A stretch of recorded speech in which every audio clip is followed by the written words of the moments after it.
DPRD Maluku gelar paripurna penyampaian LHP BPK atas LKPD 2024. Dewan Perwakilan Rakyat Daerah atau DPRD Provinsi Maluku menggelar rapat paripurna 1 masa sidang 3 tahun 2025 di ruang rapat paripurna DPRD Maluku pada Rabu 28 Mei 2025. Agenda utama rapat adalah penyampaian laporan hasil pemeriksaan atau LHP Badan Pemeriksa Keuangan BPK, Perwakilan Provinsi Maluku atas laporan keuangan pemerintah daerah LKPD Provinsi Maluku tahun anggaran 2024.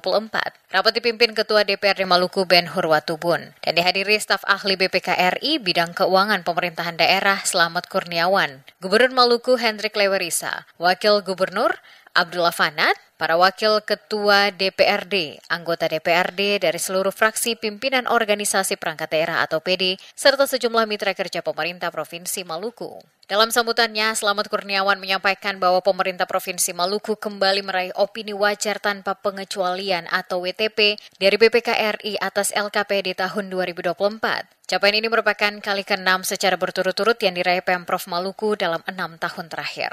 Atas konsistensi tersebut, BPK RI memberikan apresiasi kepada pemerintah Provinsi Maluku dalam pengelolaan keuangan daerah yang akuntabel dan transparan. Gubernur Maluku Hendrik Lewerisa menyatakan komitmennya untuk terus meningkatkan kinerja pengelolaan keuangan daerah, yang menegaskan bahwa transparansi dan akuntabilitas akan menjadi prioritas utama dalam setiap proses keuangan di lingkungan pemerintahannya. Sementara itu, Ketua DPRD Maluku Ben Hurwatubun turut menyampaikan apresiasi kepada pemerintah Provinsi Maluku atas pencapaian opini WTP yang berkelanjutan. Ia berharap capaian tersebut dapat menjadi motivasi bagi seluruh jajaran pemerintahan dalam meningkatkan kinerja di masa mendatang.